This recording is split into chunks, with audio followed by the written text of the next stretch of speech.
लेकिन वह निश्चित यह हमें मालूम नहीं है। उसी को सुधारने के लिए हमें भागवत सुननी चाहिए।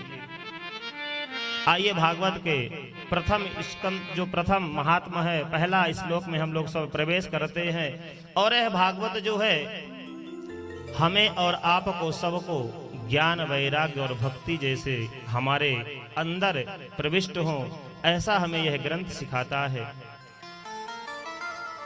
संसार को क्या क्रांति और हमें आपको शांति दिलाने वाला ग्रंथ है श्रीमद् भागवत महापुराण।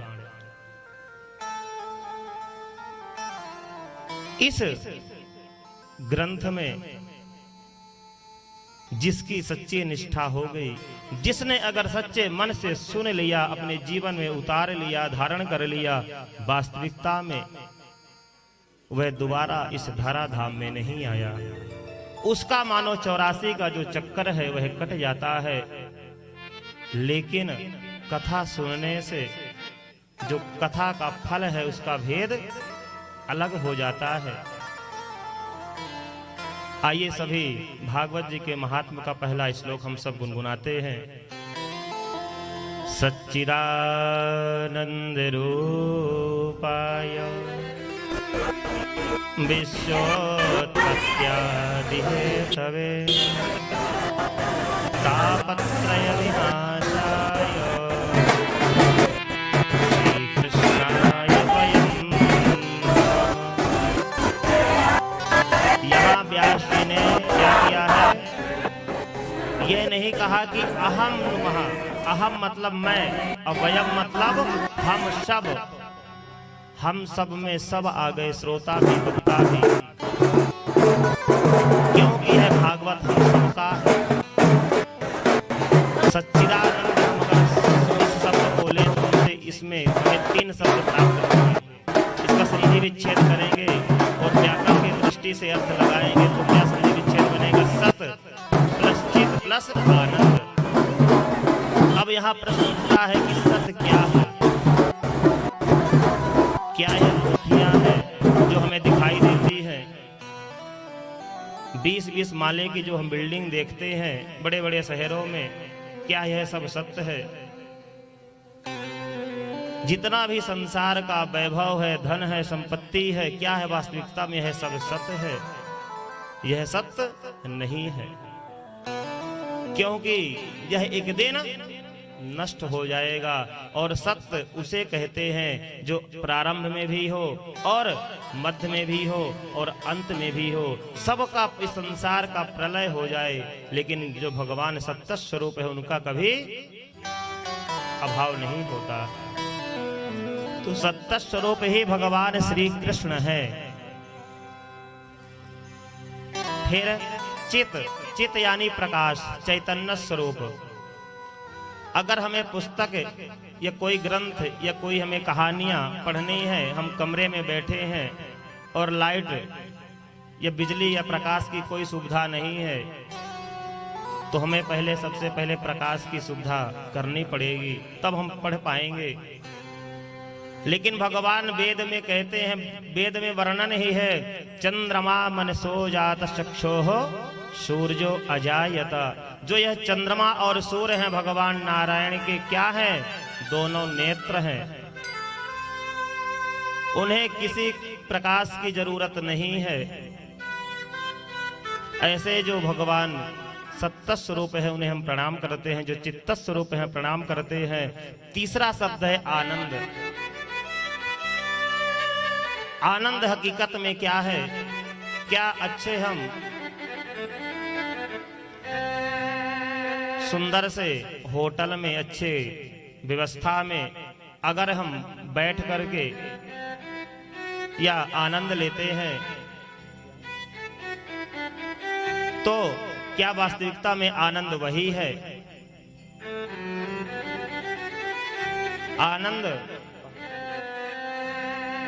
आनंद हमारे जीवन का सबसे बड़ी विशेषता है कि हमें आनंद कहाँ प्राप्त होगा?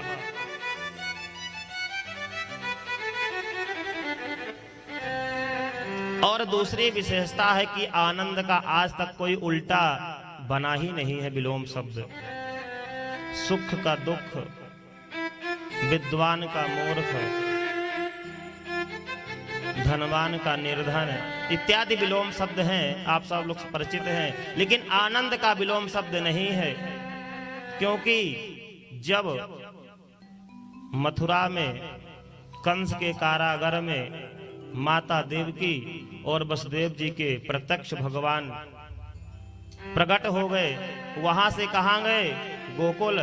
तो गोकुल में यह नहीं कहा गया कि जब नंद बाबा के यहाँ उत्सव मना कि नंद के कृष्ण भयो या भगवान भयो, ऐसा कुछ नहीं हुआ।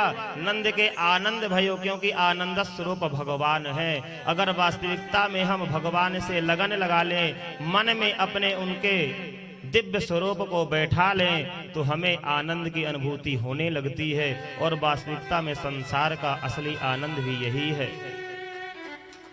क्योंकि हम सब इस संसार में तीन ताप हैं।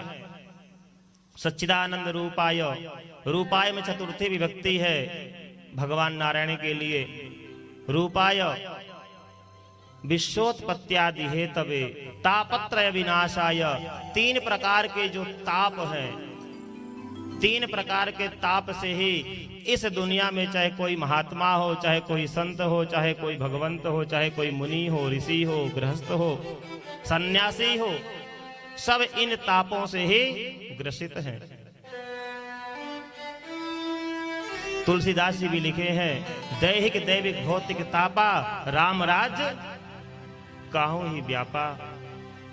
उस समय भगवान जब इस धराधाम में थे, रामावतार में, त्रेता युग में, कोई इन तापों से ग्रसित नहीं था। लेकिन द्वापर के बाद जब कलयुग आया, हर इंसान इससे ग्रसित हो गया।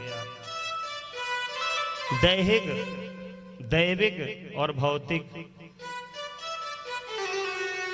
अचानक अकाल मृत्यु हो जाना, कोई बीमारी लग जाना, हम लोग शारीरिक कष्ट भोगते हैं। दैविक, कभी कभी अकस्मात घटना घट जाती है, अकाल मृत्यु हो जाती है। किसी को कभी कभी ऊपरी हवा का चक्कर हो जाता है। आजकल भूत प्रेत भी बहुत हावी हो गए हैं कि क्या होता है कि कोई उससे ग्रसित हो जाता है। लेकिन अगर हम परमात्मा की शरण ले लें तो इन तापों को हम इस कलयुग में भी अपने अंदर त्रेता युग, द्वापर युग और सतयुग प्राप्त कर सकते हैं।